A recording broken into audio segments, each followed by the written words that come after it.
పోల్చుకుంటే 2018, 14 ఆ టైంతో పోల్చుకుంటే ఇప్పుడు కాంగ్రెస్ పార్టీ మరింత బలం పుంజుకున్నట్టుగా మనమైతే చూస్తున్నాం. ఇది కేవలం సీఎం రేవంత్ రెడ్డి యొక్క చరిష్మా అండ్ ఆయన యొక్క కృషి దీనికి నిదర్శనం అనుకోవచ్చా?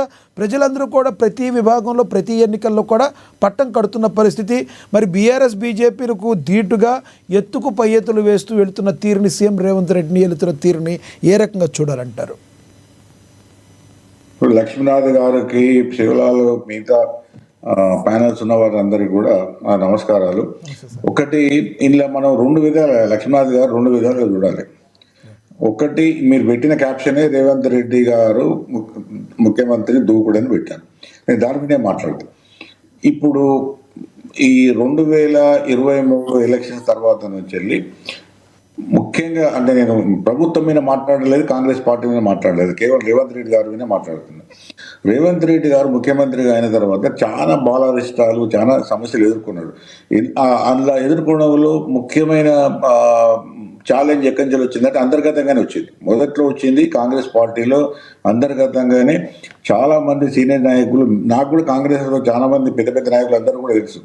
ఎవరు కూడా చాలా రోజుల వరకు ఈయన సీఎంగా, బయటకేదో సీఎం అన్నారు కానీ అంతర్గతంగా మనస్ఫూర్తిగా రేవంత్ రెడ్డి గారిని సీఎంగా వాళ్ళు ఒప్పుకోలేదు. అంటే కాంగ్రెస్ పార్టీలో ఒక వర్గము, కొందరు సీనియర్ మంత్రులు, కొందరు ఎట్లా ప్రవర్తించారంటే అది అంతర్గతంగా, ఓసారి బహిర్గతంగా కూడా ఈయన బయట నుంచి వచ్చిన ఆయన ముఖ్యమంత్రిగా అయిండు, మేము అసలు మాకు అయ్యే అవకాశం ఉండే 10 ఏళ్ళు మేము కొట్లాడినాం, మాకు రాకుండా అనేది రకరకాలుగా నడిచినాయి. రెండవది ఏంటంటే ఇది ఎప్పుడైతే కాంగ్రెస్ ఇది కొంత ఆత్మరక్షణ ఈ విషయాలు ఉన్నప్పుడు బీఆర్ఎస్ కూడా చాలా దూకుడు పెంచింది. బీఆర్ఎస్ కూడా దూకుడు పెంచడం, ఎప్పుడైతే ఈ డిఫెక్షన్ అంటే కొందరు బీఆర్ఎస్ ఎమ్మెల్యేలు కాంగ్రెస్కి వచ్చిన తర్వాత పెద్ద ఎత్తున కోర్టులో పోయి కేసులు వేయడము, తర్వాత యాంటీ డిఫెక్షన్ లాను రకరకాలుగా ఉన్న క్లాత్లను వాడి కొంత సుప్రీంకోర్టు వరకు కూడా పోయి స్పీకర్ మీద ప్రెజర్ చేసి కాంగ్రెస్ గవర్నమెంట్ కొంత చెక్కులు పెట్టారు. అంటే వాళ్ళు బీఆర్ఎస్ వాళ్ళు అంటే ఇది ఒక విధంగా ఏంటంటే అప్పుడు కాంగ్రెస్ కొంత బలహీనంగా ఉండి, ముఖ్యమంత్రి కూడా కొంత బలహీనంగా ఉండి 1 ఇయర్ లోపల బీఆర్ఎస్ కొంత దూకుడుగా పెంచి ఇది చేయగలిగింది. చేసిన తర్వాత ఏమైందంటే కొంత కాంగ్రెస్ ఆత్మరక్షణలో పడ్డది. ఎందుకంటే ఈ ఎమ్మెల్యేలు ఈ పరిస్థితి ఎంతో వెలుగు తెలియదు. వాళ్ళు బయటకు వచ్చి కాంగ్రెస్లో కలిసినారు, కాంగ్రెస్ వాళ్ళు మా ఎమ్మెల్యేలు అనుకునే పరిస్థితి లేదు, అటు వాళ్ళను వీళ్ళు కూడా కాంగ్రెస్ కూడా ఉన్నప్పుడు తీసుకునే పరిస్థితి లేకుండా. అయితే ఈ పరిస్థితి ఒకటి. తర్వాత వీళ్ళు అనుకున్న హామీలు కూడా కొన్ని నెరవేర్చకపోవడము, రకరకాల సమస్యలు బాగానే ఉంటాయి. వీళ్ళలో ఏమైందంటే గవర్నమెంట్ మీద కానీ, ముఖ్యమంత్రి మీద కానీ ఒక చిన్న చూపు, రకరకాలుగా ప్రచారాలు కానీ, ఆయన అసలు ముఖ్యమంత్రి కాదు, ముఖ్యమంత్రి స్టేజరే లేదు, అసలు ఇంత వీక్ ముఖ్యమంత్రి ఎప్పుడు లేడని రకరకాల ఇవన్నీ నడిచినాయి. మొత్తం జనాలు నడిచినాయి, రాజకీయ పార్టీలు నడిచినాయి, రాజకీయ క్యాడర్లు లాంటి సర్కిల్ కూడా నడిచింది. కానీ స్లోగా మెల్లగా ఆయన కొంత టైం కూడా తీసుకొని కొంత నిలదొక్కుకోవడం జరిగింది. నిలదొక్కున్న తర్వాత ఆయన పెద్దగా గొప్పగా కలిసిన అంశం ఏంటంటే ఆయన లీడర్షిప్ ఛాలెంజింగ్. అంటే అది ముఖ్యమంత్రి లీడర్షిప్ ఆయన మొత్తం రాజకీయ అస్తిత్వానికి సవాల్ వచ్చింది జూబ్లీ హిల్స్ ఎలక్షన్స్. ఆ జూబ్లీ హిల్స్ ఎలక్షన్స్ ఆయన చాలా ప్రతిష్టాత్మకంగా వ్యక్తిగతంగా తీసుకొని ఆయన మొత్తం ఆయన శాయశక్తులన్నీ కూడా కట్టి ఒక మంచి క్యాండిడేట్ పెట్టి ఆయన గెలుచుకోవడం జరిగింది.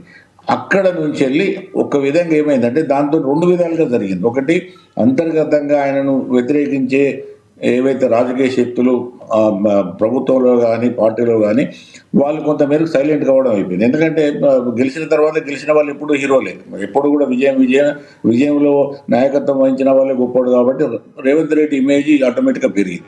రెండవది ఏంటంటే బీఆర్ఎస్ సిట్టింగ్ ఎమ్మెల్యే ఓడిపోయింది. అంతకుముందు వాళ్ళు హెచ్ఎండిఏ పరిధిలో పెద్ద ఎత్తున దాదాపు 50-60 నుంచి 80,000 మెజార్టీతో గెలిచిన అటువంటి సీటు కూడా ఓడిపోయారు. కాబట్టి బీఆర్ఎస్ కూడా ఏది జనాలలో కూడా అనుకున్నంత బలంగా లేకపోవచ్చు అనేది ఒకటి వచ్చింది. రెండోది ఏంటంటే బీఆర్ఎస్లో ఒక గొప్ప నమ్మకం ఏముండదంటే కాంగ్రెస్ వ్యతిరేకతే మమ్మల్ని గెలిపిస్తుంది, ఆటోమేటిక్గా మేము మంచి మెజార్టీతో గెలుస్తామని కూడా బీఆర్ఎస్ అనుకున్నారు. కానీ వాస్తవంగా అట్లా జరగలేదు.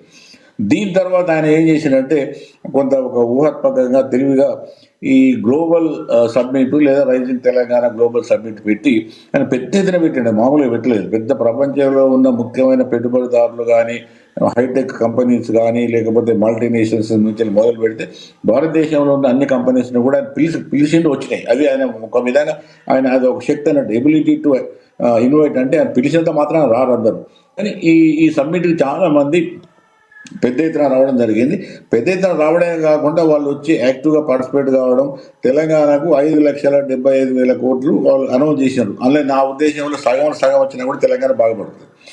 అట్లా ఏమైందంటే తెలంగాణ ముఖ్యంగా హైదరాబాద్ సిటీ అనేది ప్రపంచంలో భారతదేశం ఒక ఫోకల్ పాయింట్గా, అంటే ఇది ఒక సిటీ ఉన్నది, ఇక్కడ అన్ని సౌకర్యాలు ఉన్నాయి, అన్ని విధాల అభివృద్ధికి అనుకూలంగా ఉన్నది కాబట్టి మీరు పెట్టుబడి పెట్టంటే ఒక అంతకుముందు చంద్రబాబు నాయుడు గారు చేశారు, వైఎస్ఆర్ చేశారు, అంతకుముందు చేశారు. కానీ రేవంత్ రెడ్డి గారు తర్వాత పెద్ద ఎత్తున చేసినాయి. అంటే వాళ్ళ కన్నా కూడా నాకు కూడా చంద్రబాబు నాయుడు గారి కన్నా కూడా మొన్న గ్లోబల్ సమ్మిట్ పెద్దగా జరిగింది.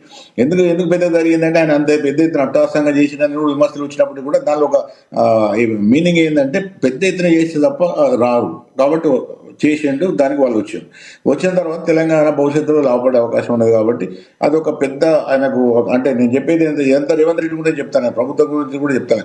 రేవంత్ రెడ్డి గారికి వ్యక్తిగతంగా ఆయన బాగా ఇమేజ్ పెరగడమే కాకుండా ఇప్పుడు ఇప్పుడు నిన్నటితోనైనా థర్డ్ స్పెల్ అంటే 3వ విడత ఎలక్షన్స్లో కూడా కాంగ్రెస్ క్లియర్గా మెజార్టీ వచ్చింది. అంటే రౌండ్కు పెరిగింది సుస్థిరంగా. ఇవాళ కాంగ్రెస్ బీఆర్ఎస్ కన్నా కూడా దాదాపు వీళ్ళు 60% కన్నా ఎక్కువ గెలిస్తే వాళ్ళు బీఆర్ఎస్ 30% గెలిచింది, మిగతా బీజేపీ గెలవచ్చు. కాబట్టి క్లియర్గా ఒక విధమైన ఆధిపత్యం అనేది కాంగ్రెస్ నిన్నటి థర్డ్ స్పెల్ తర్వాత కూడా